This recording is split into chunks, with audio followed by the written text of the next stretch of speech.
இன்புற்று ப்ளஸ் இருக்க இந்த ரெண்டையும் சேர்த்து எழுதணும். புணர்ச்சி விதிப்படி பார்ப்போம். முதல்ல ப்ளஸ்ஸுக்கு லெஃப்ட் சைடு இருக்கிறது முன்னாடி இருக்கிறது நிலைமொழி, நிலையாக இருக்கக்கூடிய மொழி. ப்ளஸ்ஸுக்கு ரைட் சைடில் ப்ளஸ்ஸுக்கு அப்புறம் இருக்கிற வேர்டு வருமொழி. ஏன்னா இது வருது. லெஃப்ட் சைடில் இருக்கிறது நிலைமொழி, நிலையாக அந்த இடத்துல இருக்கிறது. நிலைமொழியும் வருமொழியும் இப்போ நம்ம புணர்ச்சி விதிப்படி சேர்த்து எழுத போகிறோம். இன்புற்று ப்ளஸ் இருக்க நிலைமொழி ஈருனா கடைசி எழுத்து. ரூ இப்போ கடைசி எழுத்து. நிலைமொழி ஈருனா கடைசி. வருமொழி முதல் ஈ வருமொழி முதல். இப்போ இந்த ரூவையும் ஈயையும் சேர்க்கணும். ரூவை முதல்ல பிரித்து எழுதும். ரூ உடல் உயிர்மை எழுத்து. ஸோ அதை பிரித்து எழுதுனா மெய்யெழுத்து ஈரும் உயிரெழுத்து ஊவும் வரும். இப்போ என்னென்னா ஊ ப்ளஸ் இதை சேர்க்கணும். நமக்கு புணர்ச்சிது என்னென்னா உயிர்வரின் உக்குரல் மெய்விட்டோடும். ஈ உயிர் எழுத்து. இந்த உயிர் வந்துச்சுன்னா உக்குரல் உகரம் மெய்விட்டோடும். மெய்யை விட்டுட்டு இந்த உகரம் இருக்காது. அப்போ இது கேன்சல். அப்போ இரு மட்டும் இருக்கும். இரு ப்ளஸ் இ ரெண்டையும் சேர்த்தா ரீன்னு வரும். ஸோ என்ன ஆகும், இந்த இடத்துல இன்புற்றிருக்க அப்படின்னு வரும். ஸோ இன்புற்றிருக்க தான் இதுக்கு கரெக்டு. விதி என்னது, உயிர்வரின் உக்குரல் மெய்விட்டோடும். இதுதான் இதோட புணர்ச்சி விதி.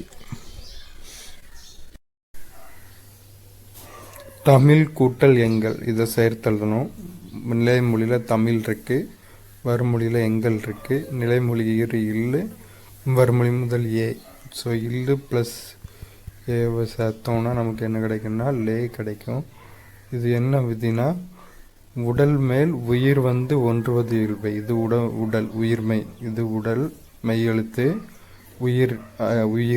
உயிரெழுத்து ஏ. இந்த ரெண்டும் சேர்றது இயல்பு. உடல் மேல் உயிர் ஒன்றுவது இயல்பு அப்படிங்கிறதுபடி இது புணர்ந்திருக்கு. ஸோ என்ன வரும்னா தமிழங்கள் அப்படின்னு வரும். ஸோ நமக்கு ஆன்சர் இதுதான் ஆன்சர். இப்போ நம்ம பண்பு பெயர் புணர்ச்சி பார்ப்போம். உல்டாவாக பார்ப்போம். செம்பயிர் இதை பிரித்தா செம்மை ப்ளஸ் பயிர் வரும். ஆனால் நம்ம புணர்ச்சி விதிப்படி உல்டாவாக பார்த்தா தான் கரெக்டாக இருக்கும். செம்மை ப்ளஸ் பயிர் சேர்த்து எழுதுனா செம்பயிர் வருது. எப்படின்னு பார்க்க போகிறோம். முதல்ல நிலைமொழி செம்மை. இதில் நிலைமொழியில் ஈருனா கடைசி எழுத்துன்னு அர்த்தம். மை. இதில் மை கடைசி எழுத்து ப்ளஸ் இந்த மாதிரி பண்பு பெயர் புணர்ச்சி வரப்போ நிலைமொழி மை வந்துச்சுன்னா என்ன வரும்னா அந்த மை இப்போ டெலிட் ஆயிரும். என்ன விதிப்படினா ஈறுபோதல். இந்த விதிக்கு பேர் ஈறுபோதல் அப்படிங்கிற விதிப்படி மை தூக்கிடுவோம். அப்போ செம் கூட்டல் பயிர் அப்படின்னு இருக்கும், செம்பயிர் அப்படின்னு வந்துடும். ஸோ செம்பயிர் தான் நமக்கு கரெக்டான ஆன்சர். மை வந்துச்சுன்னா பிரிக்கும்போது மை வந்துச்சுன்னா அது ஈறுபோதல் விதிப்படி டெலிட் ஆயிரும். அவ்வளோதான்.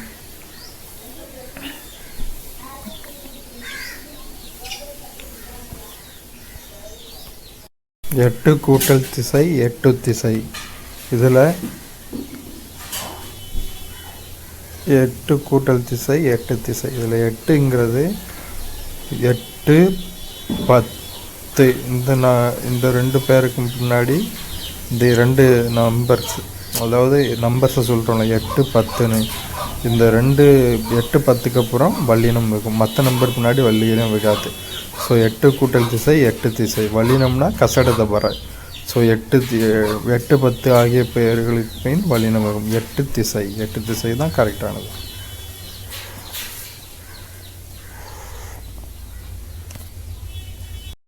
வெண்குடை என்னும் சொல்லை பிரித்து எழுத கிடைப்பது. உல்டாவாக வருவோம். இதுக்கான கரெக்ட் ஆன்சர் என்னென்னா வெண்மை ப்ளஸ் குடை. ஸோ வெண்மை ப்ளஸ் குடை என்ன வந்துச்சுன்னா நிலைமொழி வெண்மை. அதில் மை இருக்குது. மை ஈரு கடைசி எழுத்து, நிலைமொழியோட கடைசி எழுத்து. இந்த வெண்மை ப்ளஸ் குடை. ஈறுபோதல் அப்படிங்கிற விதிப்படி பண்பு பெயர் புணர்ச்சியில் ஈறுபோதல் அப்படிங்கிற விதிப்படி மை வந்து கட்டுரும், மை வந்து போயிடும். So when way plus in when plus குடை வெண்குடை அப்படின்னு வந்துடும், இயல்பாக புணர்ந்துடும். சரியா? இது வந்து கெடுதல் விகாரம். மை வந்து ஈறுபோதல் அப்படிங்கிற விதிப்படி பெயரும், அது வந்து கெடுதல் விகாரம்.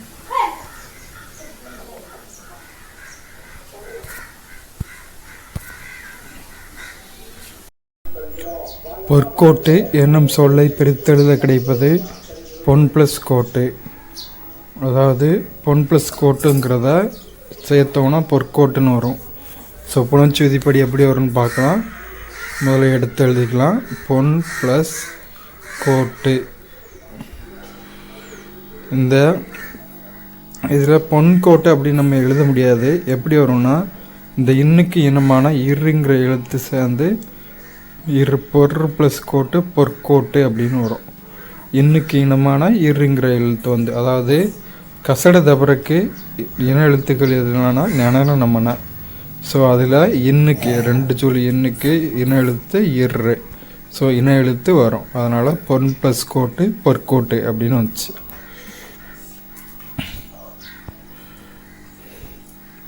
இன்றைக்கி நம்ம என்ன பார்க்க போகிறோன்னா, வெற்றிலையோட புணர்ச்சி விதி பார்க்க போகிறோம். வெற்றிலை.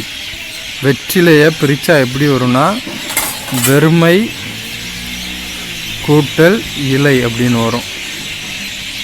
வெறுமை கூட்டல் இலை. அதாவது வெறுமை கூட்டல் இலையிலிருந்து எப்படி வெற்றிலைன்னு வருதுன்னு பார்க்க போகிறோம். இது பண்பு பெயர் புணர்ச்சிங்கிறதுனால ஈறுபோதல் விதிப்படி நிலைமொழி வெறுமையில் இருக்கிற மை ஈறு கடைசி எழுத்து, நிலைமொழி கடைசி எழுத்து கெட்டு போகும். மை வந்து கெடுதல் விகாரப்படி கெட்டு போகும். ஸோ வெறு ப்ளஸ் இலை அப்படின்னு இருக்கும். அந்த வெறு ப்ளஸ் இலையை திரும்ப பிரித்தோன்னா எப்படி வரும்னா, வெறு கூட்டல் இலை. இந்த ரூ வந்து உயிர்மை எழுத்து. இதை மெய்யாகவும் உயிராகவும் பிரிக்க போகிறோம். ரூவை பிரித்தோன்னா இர் ப்ளஸ் ஊ. ஸோ வெர்ட் ப்ளஸ் ஊன்னு வரும். நமக்கு ஒரு விதி இருக்குது. இந்த வறுமொழி முதல் இலையில் இருக்கிற முதல் எழுத்து ஈ வந்து உயிரெழுத்து. அதனால் உயிர்வரின் உக்குரல், நிலைமொழி ஈற்றில் இருக்கிற உகரம் உக்குரல் மெய்விட்டோடும். இந்த மெய்யெழுத்தை விட்டு ஓடிடும், டெலிட் ஆயிரும், கெடுதல் விகாரம். அப்போ வெறு ப்ளஸ் இலை அப்படின்னு இருக்கும். சரியா? அப்போ நமக்கு இப்போ என்ன கிடைக்குது? வெறு ப்ளஸ் இலை.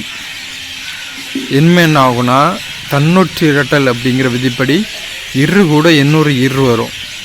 ஸோ இப்போ தன்னொற்று இரட்டல் இருப்படி நிலைமொழி ஈற்றில் இருக்கிற இரு மெய்யெழுத்து கூட இன்னொரு மெய்யெழுத்து வருது இரு. இந்த இரு ப்ளஸ் இ ரெண்டையும் சேர்த்தோன்னா நிலைமொழி ஈற்றெழுத்து இறையும் வறுமொழி முதலெழுத்து ஈயையும் சேர்த்தோன்னா இரு ப்ளஸ் இ ரீன்னு கிடைக்கும். ஸோ நமக்கு ஃபைனலாக எப்படி வரும்?